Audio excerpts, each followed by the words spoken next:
on Boston Praise Radio and TV made contributions this week.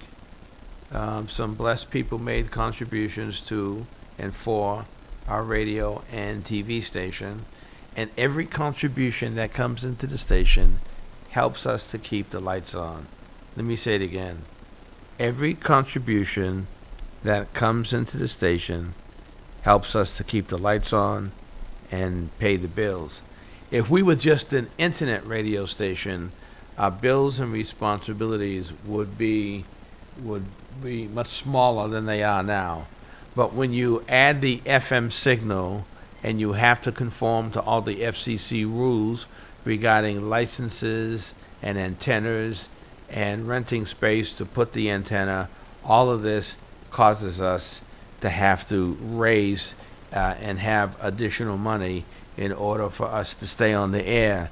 So we're looking forward to you helping us to foot the bill here on Boston Praise Radio and TV and Boston Black News. As you know, Boston Black News is heard exclusively here on every Friday starting at the 8 o'clock hour, 8 to 9, 9 to 10. It's Brother Ron Bell. It's Brother James Levesque. It is Leon Rock all the way from Washington, D.C. And these men, and we're looking for some women to join the team. And we'll be bringing different women on to our radio and TV network so that we can hear them live on the air, give you a chance to hear them, and then we'll decide which one of these young ladies will be joining the Boston Black News team. So I really feel on the inside we're not as together yet as I want us to be.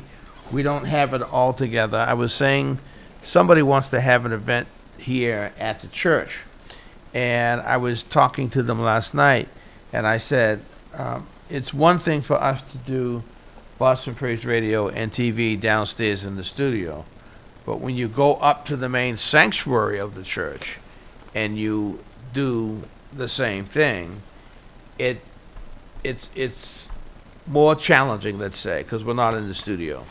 If we were to take Boston Praise Radio and TV off-site, it would be even more challenging because we'll have to transport all of our equipment, all of our sound, our lights. It's just a major job. And unfortunately, nobody who's part of Boston Black News is being paid right now. We are not paying people for their time. Most people who are here volunteer their time on Boston Praise Radio and TV and Boston Black News. Most people do. And so I'm hoping, I'm actually believing that we are going to continue the growth that we are experiencing. One of the things that I mentioned live on the air is that when you walk into Boston Praise Radio and TV, the front entrance of our studio needs repair. Right now we are actually repairing one of the main rooms here in the church, and as soon as that's done this week, we're going to start on the front entrance of the church is going to be renovated. And so the front entrance of the radio and TV station needs work. Let me say it again.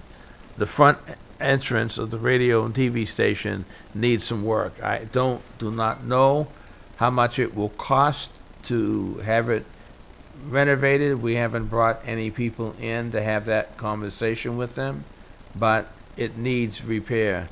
I don't like having people coming in and seeing the condition of the front entrance. So it's going to become a priority for us to work on it. It's going to become a priority for us to make sure that the front entrance of Boston Praise Radio and Boston Black News is going to be upgraded. I want to welcome Lauren and McLean Britt to Boston Praise Radio and TV. And so this morning, with two mayoral candidates coming in, it's the second time that we've had John Barrows here. And I've been receiving calls from mayoral candidates and city council candidates requesting to be on the station. And we're going to bring them all on. Unfortunately, we're trying to sync up the schedules between those who want to be on and the staff that I have here at the station, and it always doesn't sync up. But we believe it's important that we bring these candidates into the studio and give you a chance to see them and hear them. We want you to see and hear what they have to say. This is going to be a major campaign that people across the country are going to be watching if Boston will finally elect its first black mayor. Now, it's my understanding that we do not have any Caucasians, any white brothers or sisters in the race. All of the people who are in the race as of this moment are saying that they're people of color. And so right now, history is actually being made right now. We have a mayor that was sworn in, Mayor Kim Janey. I got to get used to saying that. Mayor Kim Janey was sworn in because Mayor Marty Walsh, the former mayor, has left to work with the Biden administration. And so Kim Janey, a black woman, is now the mayor of the city. Some people call her the acting mayor. They call her their acting mayor. There's nothing acting about what she's doing. Kim Janey is the mayor of the city of Boston, and she is going to be leading and providing the support that our city needs to move our city forward. And so Mayor Kim Janey has not declared that she is going to run for office. She's busy learning the ropes, right? She is busy learning the ropes here in her city, so that if she decides to declare that she's running for mayor of Boston, she will be ready to step in. And I'm actually looking forward to this race because we want to challenge all of these candidates to go beyond the rhetoric. We want to challenge the candidates to tell us, to let us know what it is that they plan to do. So you have Michelle Wu, who is a city councilor. She's running for mayor. You have Andrea Campbell, who's a city councilor. She's running for mayor. You have Anissa Asabi George. She's running for mayor. You have State Rep John Santiago. He's running for mayor. And also John Barrows, and he's running for mayor. So it's a 1, 2, 3, 4, 5 candidates are running, and we are going to be looking at these candidates because we want to determine whether or not these candidates, any one of these candidates, qualify and are the people that we want to run this city. Now, let me make a couple of statements that will probably get make some of you very upset, but I'm going to say it anyway. It doesn't matter. It doesn't matter who becomes mayor for me as it relates to color. Yes, I would like to see a black person run for mayor of Boston and win. I would like to have a black person. But having just a black person, just to have a black face in office, isn't the answer. I want somebody who is going to be effective, who is going to be able to touch the lives of all of us in the city. So if that's a black person, I want a black person. If it's a Caucasian, I'll take a Caucasian. If it's a Spanish-speaking person, I want somebody who's going to be able to touch all of us in Boston. The last couple of mayors in our city started out okay, but then they got their little clique and wouldn't let anybody else in. And if you made any disparaging remarks about these mayors, you would pay a price. And so I want us to have a mayor that we will not have to make any disparaging remarks about. We want a mayor who understands how to manage the budget. We want a mayor who understands the cultural diversity of our city and will speak to it. We want a mayor who will be effective on the issue of fighting crime at the street level and fighting crime and corruption in their own administration. We want a mayor who is going to provide and make sure that black people have their fair share of contracts in the construction industry. We, and I'm sure that Priscilla and Brother Lowe are going to talk about it this morning, we received a minimal percentage, small percentage of the contracts here in the city of Boston. Black people were not a priority. When you look at the construction sites, you see white contractors doing a lot of the building. Black contractors have not been given the fair share of contracts. So we want a mayor that's finally going to live up to all the things that they said they were going to do. I'm going to say it again. We want a mayor that will live up to all that they said they are going to do. We are sick and tired. I'm going to say it again. We are sick and tired of having mayors make promises to us and then only to renege once they win the election and they go into office. And so we want to change. And I'm hoping that you also want to change. A number of people have met with Mayor Kim Janey and have had discussions with her about what they would like to have in a mayor. So I'm hoping that Mayor Kim Janey is listening to all of the people who have met with her and talked with her and have expressed what the needs are here in the city of Boston. And I'm hoping and I'm believing that she is going to be able to meet the needs of all of the citizenry here in the city of Boston. So let me say this. If Mayor Kim Janey is effective, it's going to be very hard for any of the other 5 candidates to catch the mayor of the city of Boston once she's been in office for 6 to 7 to 8 months prior to the election. So I'm looking forward. I am looking forward to this election because I think that something is about to happen in our city. Let me say it again. I think that something is about to happen in our city. And I'm planning to sit with the mayor of the city of Boston and to have a conversation with her about the needs as I see them, in hopes that of the mayor taking some of my suggestions as to how this city should be run.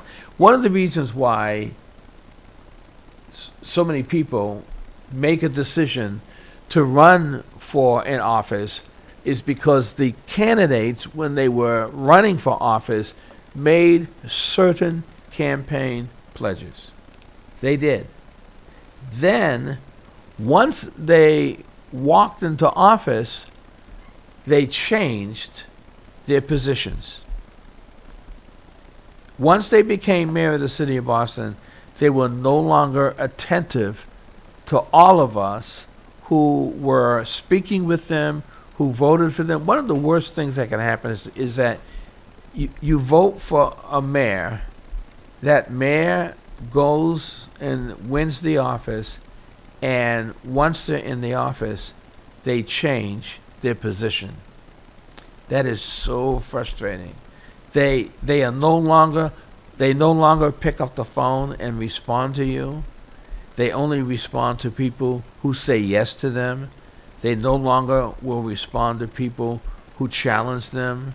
And so I'm hoping that Mayor Janey is not going to be that type of elected official. I'm hoping, I'm believing that Mayor Janey is going to be able to respond to all of us. Lauren Ann McLean Britt said this is a very pivotal mayoral election. This has to be really be a point of prayer and fasting for the believers. I agree with that, and I also agree that the churches alone, that the church community could have significant impact. The Roman Catholic churches, the Protestant churches, the Muslim mosque, if we came together as people of faith and said, we want to have impact on the mayoral election, we may be able to determine who wins the race. So, people of faith, I agree with what Lauren said. I believe that we should be praying about this. I believe that we should be meeting and caucusing about this.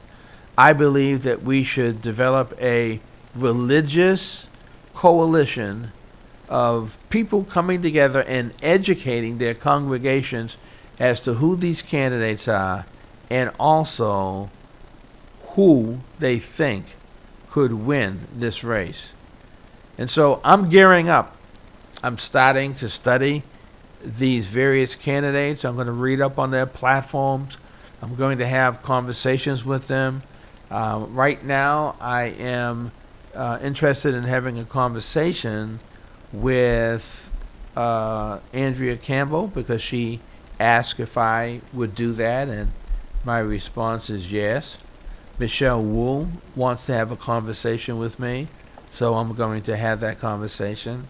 And I'm waiting for the other three candidates, Anissa Asabi George, State Rep John Santiago, and John Barrows. I'm waiting to have an audience with the three of them, and then I'll have my audience, in essence, with all five of them. But you have to also be concerned. Let me also express this thought. Years ago, candidates running for office in the city of Boston would make sure that they went to the local churches. They made sure they went to the local churches so that they could speak to the congregations.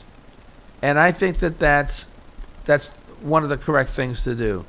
Respect the churches and go and have a conversation with the members of those churches or mosques or parishes.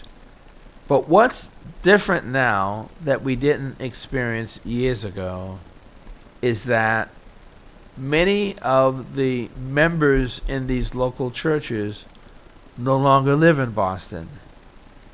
They used to live in Boston, but they no longer live in the city of Boston.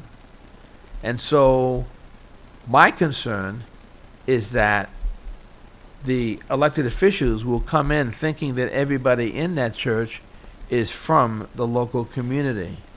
But they're going to find out that many people in those churches live outside of the city of Boston.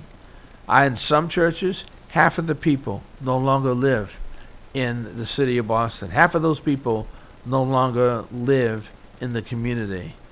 A majority of them live outside of the city, on the South Shore, the North Shore. They no longer live in Taunton. They live in Brockton, and their politics are not here in the city. Their political base, the people they're talking to, the people that they should be engaging are people who actually representing the cities and towns where they now live. So it's the demographics, saints. The demographics are changing, and if you really want to be in the know, elected officials, make sure that when you go to the congregations, that you understand that not everybody in those churches although they're members of the church, they no longer live in the city of Boston. 617-282-0685, 617-282-0685. So, is there going to be a white man or woman, is there going to be a Caucasian joining the ranks of people of color to run for office? Or are the candidates going to say that I would like to run as a white person, as a Caucasian, but this is not my season? That the demographics in Boston have changed. It is a majority city of people of color. I believe that Boston deserves its first black mayor, and so I'm going to sit this one out. I've been told that there are some white candidates who are contemplating, who are trying to figure out whether or not they're going to run for office. But I hope that what we experienced a number of years ago when John Conley and Marty Walsh ran for office, when they ran for office, what happened is that we had so many black people, so many people of color run for office that they canceled each other out. And the final two were two white males. And so we don't know what's about to happen. For example, could a white candidate who has not announced have placed any of the candidates of color into office so that they can come in, cause all of these people of color to go at it with each other, and maybe even bring in another white candidate so that the numbers, the votes can be so split that a white candidate will turn the tables on the black candidates? 617-282-0685.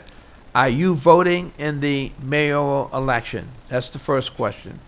Second question, do you attend a church in Boston, but you live outside of the city? That would be interesting to hear from you. Do you live outside of the city, but you attend one of the churches in Boston? You know, you have a church by the name of Concord Baptist Church that has their sanctuary in Canton. And my question for them is, this church was a historic black church in the South End. They moved out of the South End, purchased property in Canton. So my question is, how many of the black people who attend that church are Boston residents? Or have they all moved out of Boston and no longer attend the city and no longer live in the city? These are important questions that have to be asked. It's one thing to ask the candidates about their positions, but candidates, do you know who is actually who's actually in these congregations? Because you could waste time going to a church, trying to address the congregation, and then find out that 3/4 of the people in that church live in Brockton, Taunton, in Braintree, in Randolph, in Avon, Sharon. Everything is changing. And my question is Boston going to turn back into a majority city of non-people of color? Are white folk going to dominate the city? Is Roxbury going to be predominantly white residents? Is the South End going to be predominantly white residents? Is Chinatown going to be predominantly white residents? Is Chinatown going to change? Are the demographics there? There are just so many thoughts that I have. and so many questions that I have. And it's important that we have to think these through. Now, I talk to my good friend Ron Bell about this all the time, and he understands the city. He understands the wards, the precincts, who's in the city, and he also has a perspective on how the city is changing. Being a political operative as he is, he talks with more of the candidates than I do, and he has a different perspective on our city and what's happening. He actually has a radio program not only here on Boston Braves Radio and TV, but he has a radio program in Milton. So again, he knows what I'm talking about. Lauren Ann McLean Britt said, good morning. I agree with what you're saying about the demographics in our city. Churches has changed, and they are predominantly filled with black and people of color, and it's more to an issue of the topics that need to be addressed affect the black community as a whole. And so I agree with that we should have conversations about the issues and needs of the black community that go even beyond what's happening in our city, because we have a national crisis taking place in our country right now with regards to black people and their voting rights being suppressed. That's another topic that we should talk about. And in my opinion, we need to watch out in this city to make sure that the voting or election laws do not change to say that there's no longer going to be any early voting. Can you imagine that it's going to be outlawed or has been outlawed? I don't know if the law has passed, that you can't bring people who are voting, if they're standing in line for 2 or 3 hours, I was told, you can't bring them food or water. That's illegal. That's either illegal now or going to be illegal. The voting laws are changing in the cities and in the states where black people, the Democrats won, and black people were a voting majority. They won. They were able to help their candidates to win elections. So there's so much going on. There's such a major change. And here's the other thing. Not all black people think the same. For example, if you listen to Boston Praise Radio and TV, and you listen to Pastor Daniel Walker, he's a black man, true and blue. But his positions as a black man do not line up all the time to the positions of an average black person that I've engaged with. He appears to be, I don't like these terms, conservative and liberal. I know what they mean, but they may not completely describe a person. So I'm not going to say that Pastor Dan Walker is a conservative.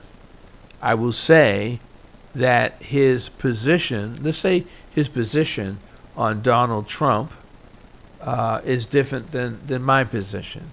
His position on the new president is different than my position. So I'm only saying that to say that not all black people think the same.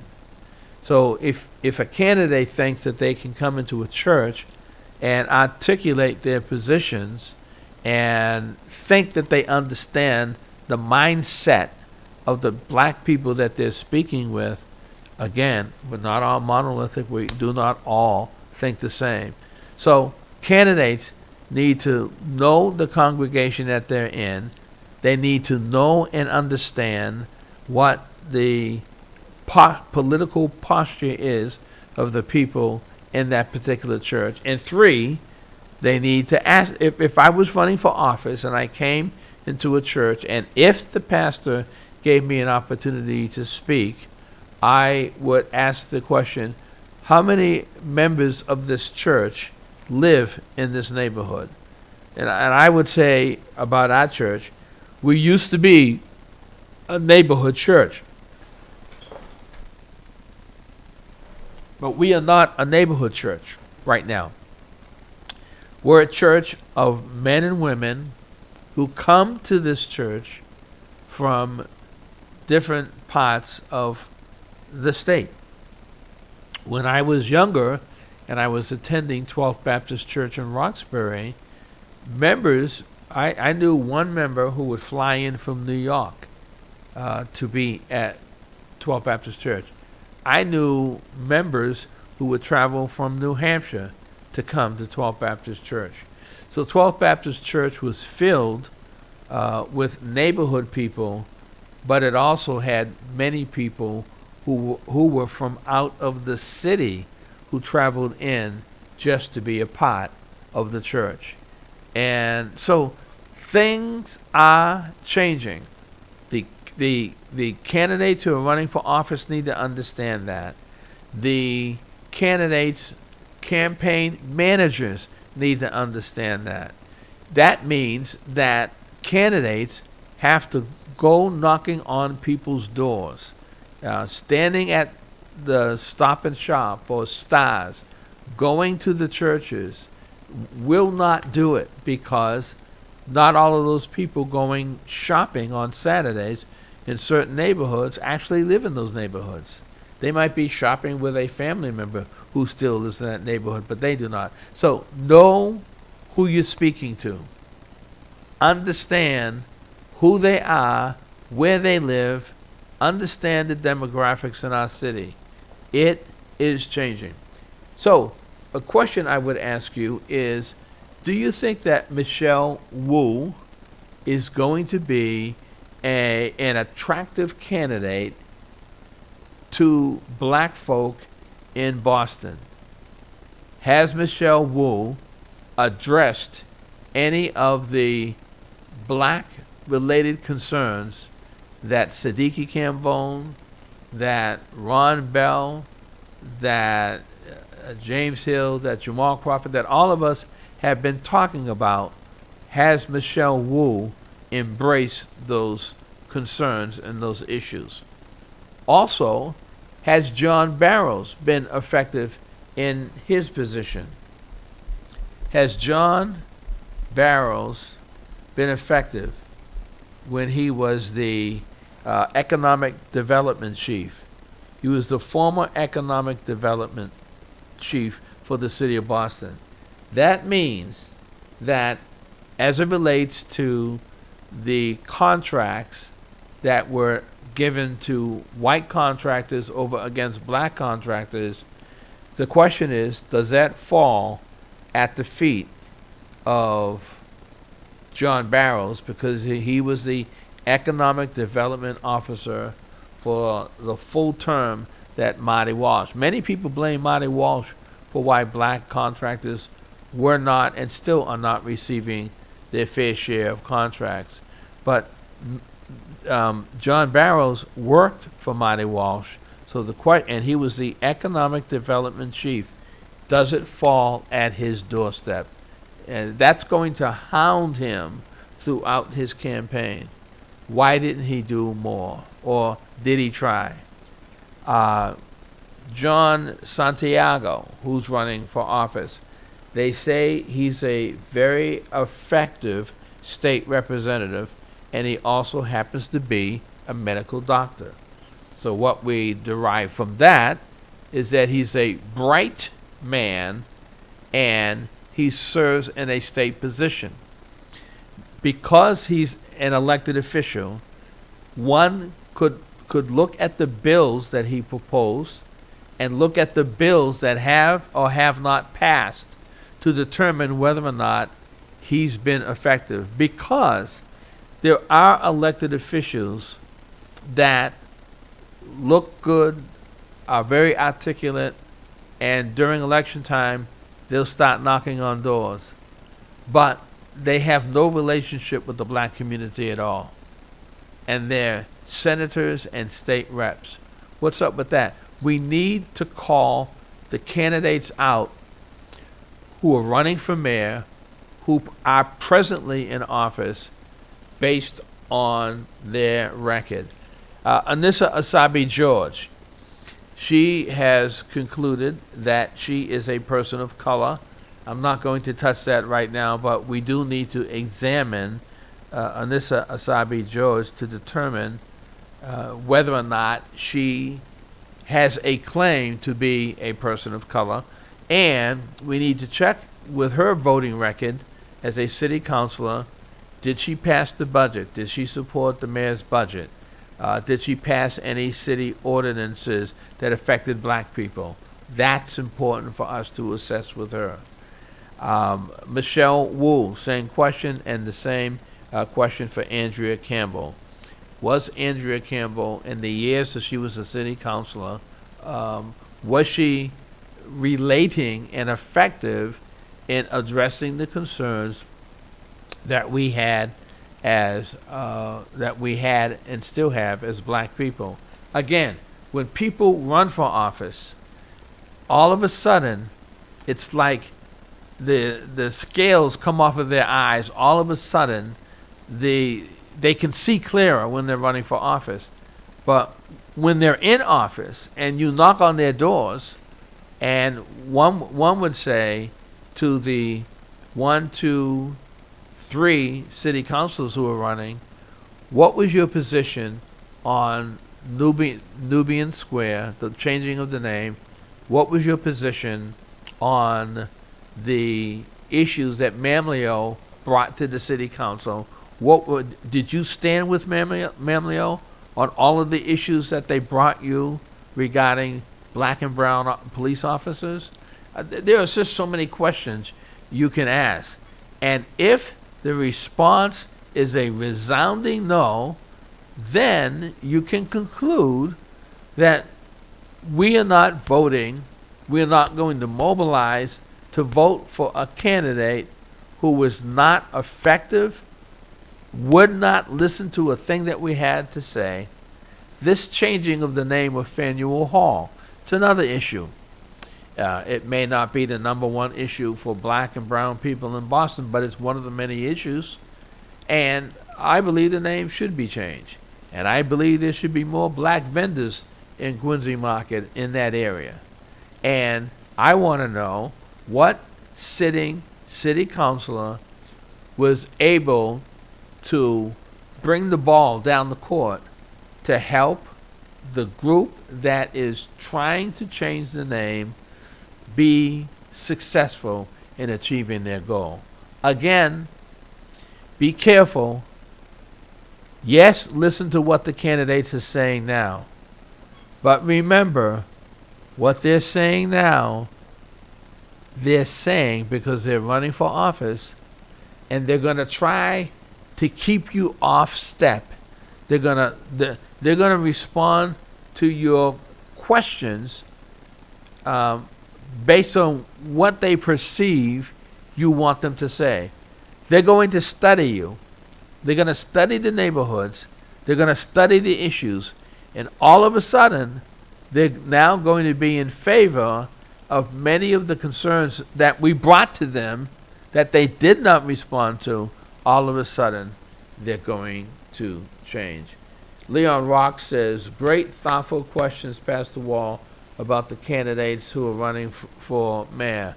And I think that it's going to be important that we start now, and even now is a little too late.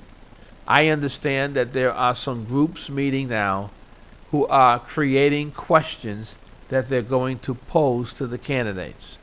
And I'm hoping that we're going to have an opportunity as a radio and TV station, as we query, as we ask these candidates questions about their positions. I hope that some of the questions that are being prepared by these other groups, that we'll be able to see some of these questions so that we can utilize these questions in addition to what we're going to create to finally pinpoint which of these 1, 2, 3, 4, 5. Again, there are 5 candidates There are 5 declared candidates. Do I think that it's only going to be 5? No, I think that there are going to be possibly 3 more. Again, I was told that a white candidate is going to enter the race, but I cannot tell you when they were going to do it. I'm going to have to stop because we have People Power with Priscilla and the BG report coming up, and they have special guests coming in. So I'm going to stop and give you an opportunity to refresh yourself and get ready for the next 2 hours here on Boston Praise Radio and TV. I want to thank all of those who have been listening.